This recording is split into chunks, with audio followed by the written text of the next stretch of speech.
en un lugar de La Mancha, de cuyo nombre no quiero acordarme. It is a truth universally acknowledged that a single man in possession of a good Aujourd'hui, fortune maman est morte. Ou peut-être hier, je ne sais pas. Welcome to the Spoken World podcast. I'm Christopher Keneally. In a conversation recorded in Madrid at Parix Audio Day, RBmedia's Miles Stevens-Hoare tells Bookwire's Mariana Féged why a push into non-English markets, such as Spanish and French, has played well with audiences around the world. The Spoken World is featuring recordings from the Parix Audio Day, which brought together 250 professionals and 40 speakers in Madrid to consider the current state and the near future of audiobooks. Thanks for listening to The Spoken World, and please subscribe to our podcast so you won't miss a single edition of the program. So it is my great pleasure to be here today to moderate this session. I am here with Miles Stevens-Hoare, who is Managing Director for RBmedia International. And our topic today, I think, is going to be of quite interest for the audience. As we have seen throughout the first sessions of the morning, I think we are witnessing more and more as the audiobook industry grows that there are global players and global audiences as well, and that therefore the fact that we have the capacity to have catalogs that are in more than one language and therefore can cater to more than one country is definitely a very, very interesting opportunity. I have to say, like from Bookwire's experience, we notice more and more increasingly that there are catalogs that are coming to us in more than one language to be distributed, and that publishers are wondering, right? Does it make sense maybe, in this new kind of audiobook world order, would it make sense, instead of just selling the rights for X or Y territory, for me to try to exploit that myself, and that is the idea of our discussion today. And definitely Miles is the best partner to have that discussion as we get into his experience in RBmedia. So we will listen to his presentation, and then we will have a conversation, and we're very open to having your participation as well and your questions. So Miles, all yours. Thanks, Marianne. Buenos dias. That is the end of my Spanish, you'll be pleased to know. Firstly, thanks to Luis and Javier for the invitation. I hope you've had a good break, but maybe this will satisfy your appetite a little further in terms of what the opportunity is in multiple languages. But first of all, an introduction. So RBmedia, who are RBmedia? Well, we make a very grand claim of being the largest audiobook publisher in the world. We have a catalogue of over 80,000 titles. We have 13 audiobook brands, some of which I'll talk about as we get further into this. And really, we focus on going very, very deep in genres where there is high demand. And we've already heard some of these so far today in terms of sci-fi, fantasy, thrillers, romance, etc. We have very, very good relationships with authors, agents, and publishers. And we'll talk a little bit more about that further on. And we work with a very, very broad church of distributors, both in the library space and also the digital space. I should have said, actually, just a little bit of history in terms of RBmedia. The business was originally started in 1979 in the United States by a guy who was a salesman who was spending a lot of time in his car and was getting bored with local radio. And sorry to Tom, who was on earlier. And he hit on the idea of actually starting to record books for himself to listen to. And he very creatively called the proposition recorded books. That's where the RB comes in terms of RBmedia. The business really evolved servicing libraries, because that's where the market was at that point in time. And really, in our long history, the majority of our time has been spent just publishing in English. And again, I'll get into that in a moment. So our brands, a very broad church.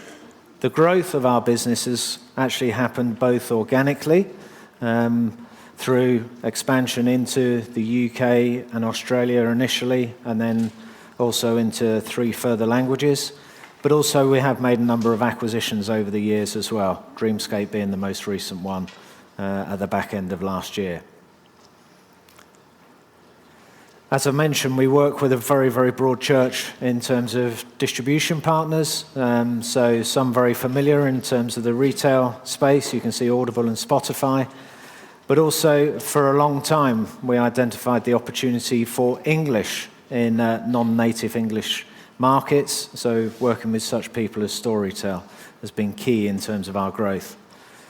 But our history also being in the library space, although we no longer manufacture and distribute CDs ourselves into libraries, and we no longer have our own digital library platform, we work with a whole host of library distribution businesses, not least Overdrive, who we sold our digital library platform to, and Hoopla, who are the two main players in the US, but also the likes of Biblioteca and Adillo, who obviously you'll know very well here in Spain.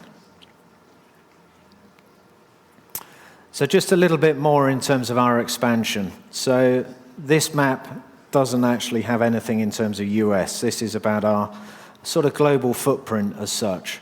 And as I mentioned, originally the business started thinking more globally when it was, how can we actually optimize our English language content by selling it further around the world? And we tend to work to a maxim of, on average, about 10% of consumption in any non-English language market could be English language content. It's higher in some territories, such as the Nordics, and lower in others, such as Spain or France. But also, over time, we identified, obviously, that there was a lot of activity going on in many other territories. The German market's been spoken about already, and there's a long-established market. The Nordics have proved to be a real wow factor in terms of the expansion of audio. So back in the early 2020s, we started looking at which languages we actually thought we should start to expand into. Spanish was actually the first, being a US business. It was self-evident there was both a market for Spanish in our home territory, the United States, as well as the expansion of audiobooks here in Spain and Mexico, and also the high potential in terms of South America. So we moved forward by making a small acquisition of a catalogue and set up the Book of Evo imprints. The next one off the rank as such was Germany. Germany we'd spent a lot of time looking at sort of in 2008, 2010, but didn't pull the trigger. By the time we got back round to it, we wish we had done that much, much earlier. The market's evolved a lot more and has become more challenging in terms of entry. But again, in 2022, we made a couple of acquisitions and have set up a business there in Munich, which is expanding at a very, very rapid rate. And last but not least, in terms of our existing languages, French. Again, in 2022, we made a small acquisition, the Edition Thelem catalogue, and have been building on that ever since. What I haven't mentioned is W.F. Howes in the United Kingdom. That business was set up in 1998 and was very much a library business originally, but has now morphed into a digital consumer-focused business. And Wavesound in Australia, which we established in the late 2008, 2009, where we're publishing local Australian content. So that's really our map at the moment. We publish in 3 versions of English, and then French, German, and Spanish. Many, many more languages that we consistently are looking at and considering in terms of expansion. Some of those have been touched on already today. But I think really that acts as a good start point for us to get into the questions and discussion. Thank you. Thank you very much. I think that was quite interesting. The case of RBmedia being a pure audio player since the 1970s, late 70s, right? So this morning, yeah. Amanda Serna was talking about like the 50s. You're a little bit later, but this is really like the start of it all. So fantastic how that evolution in formats and digitization and the role of the libraries, how that has evolved. I think we must all be quite curious about the process, and I would love to deep dive a little bit on that. So how does it happen? So you have a title originally in English, and then how do you decide if that is going to be published in French, German, and Spanish? Or is every title published in all the languages? Or how does the process of content selection happen? Is it based on, is this going to be a bestseller, or is there a specific genre? Could you tell us a little bit about that? Yeah, so first of all, the first answer to that is just to explain a bit about our structure. For each of our markets, we have acquisitions editors who are experts on what is current in the market at the moment, what the trends are, and what the future outlook is. So when they are putting together their lists, they are looking both locally and globally in terms of content. Obviously, our business is still very heavily anchored in the United States, so we get to see a lot of content being presented to us in English-originated language, which we then also look at in terms of our other languages. And the acquisitions teams in France and Spain and Germany will partner up with the team in the US and also the UK to see whether some of that English language originated content is appropriate for their market. So our lists in Germany, France and Spain are made up of both originated content from that market, as well as what you could term sort of English language originated content that is then translated. So really it's a judgment in terms of what is actually going to work in that market. Below that, there is a whole ecosystem, as most of you will be aware, in terms of the rights selling. It's not just a case of necessarily going to somebody in the US and saying we want the French language rights. We're working with sub-agents in those local markets as well. So we're having to work through the whole ecosystem in terms of actually making acquisitions of translated rights. That is, I imagine, the case. You said something really interesting, and I want to spice it up with a little question for you. You were saying that you, more or less, we would say in English language, you could think that 10% of what is read in a determined country that is not Italy, France, or Spain, where our English is a little bit scarce, but that it could be consumed in English. So would it make sense then to say, as a publisher, if you own the rights of an author, of a title that has worked well, and you own like worldwide rights, you should keep those English-speaking rights and exploit them yourself, because it's like almost a given that it will be profitable?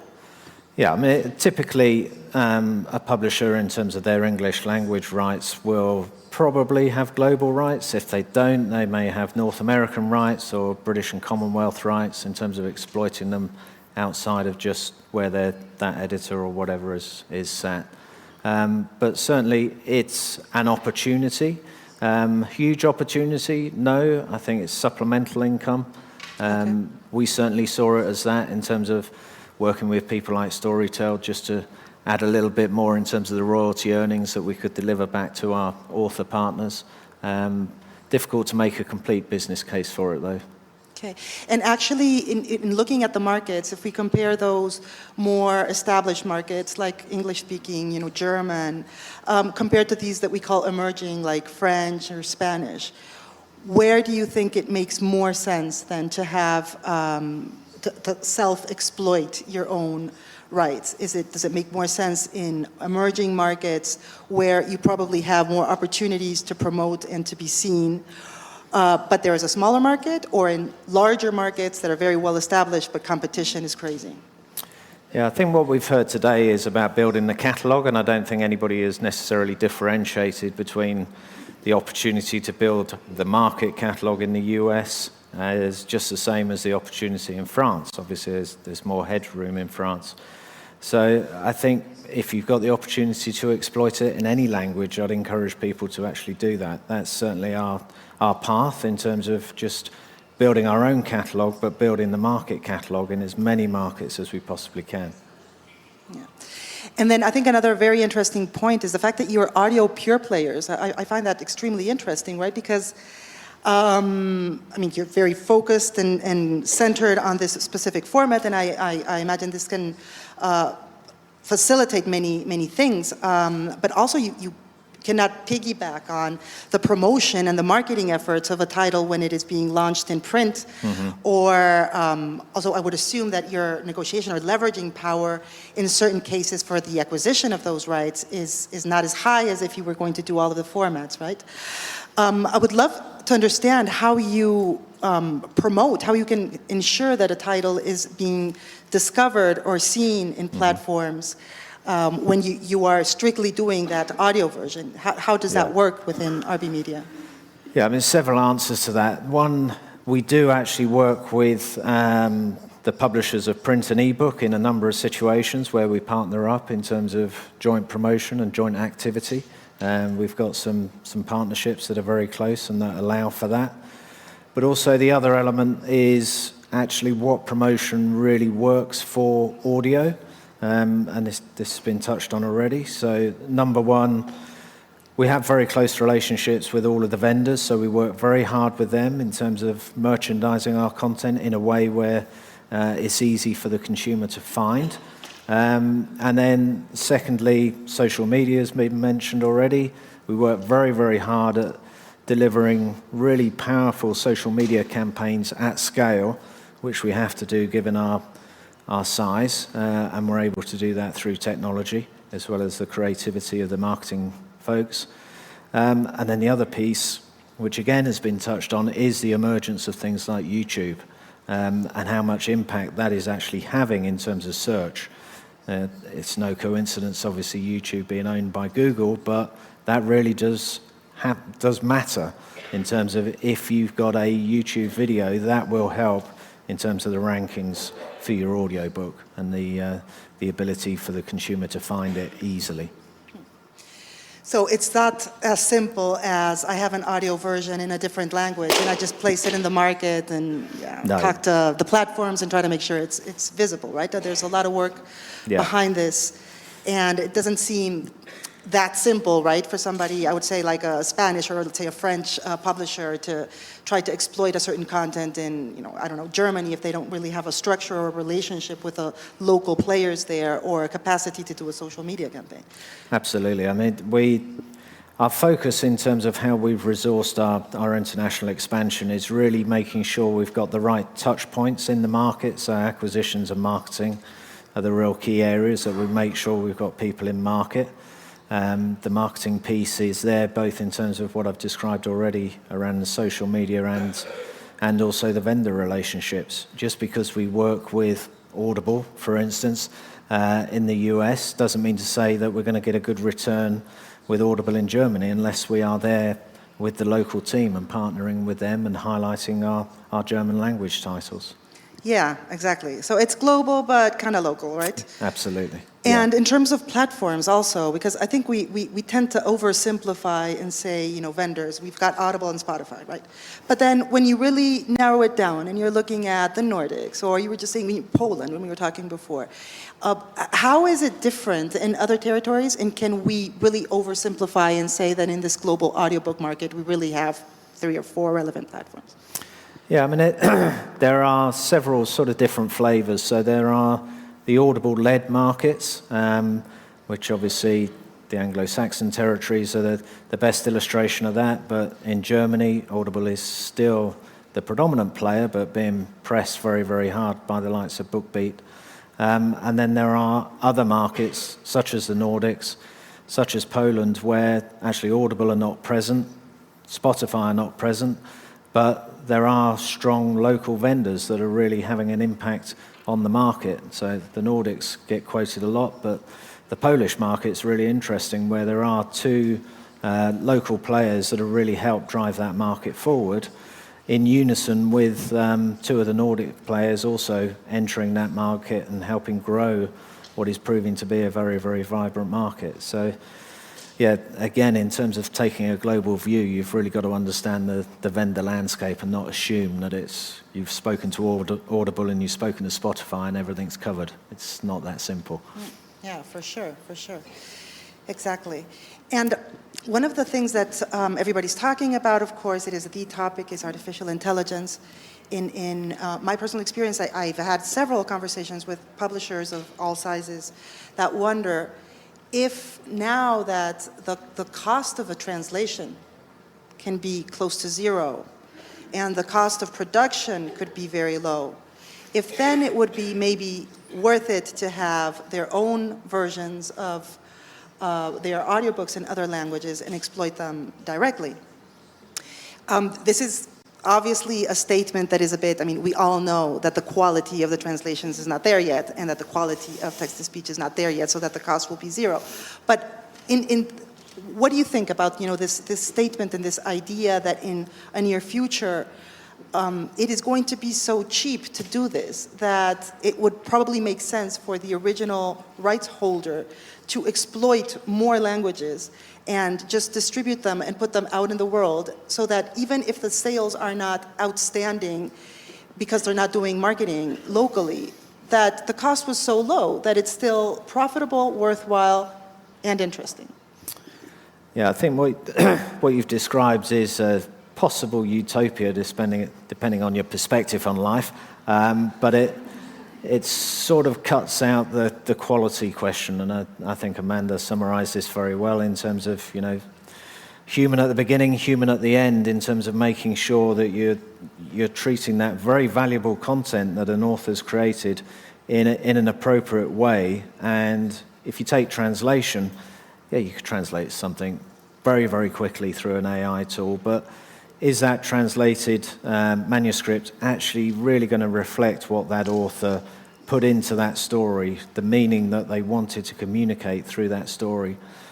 Evidence so far suggests no, and that's why AI translation is proving to be helpful in terms of bringing costs down, but it's not the panacea. You are still going to need qualified translators to actually interpret that and make sure the fit to the original story is just the same in German, French, Spanish, whichever language. So the cost is not going to come down to zero.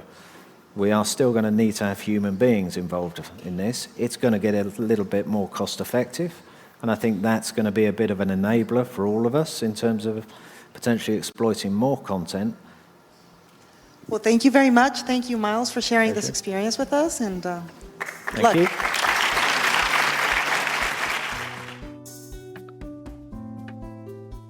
That's all for now.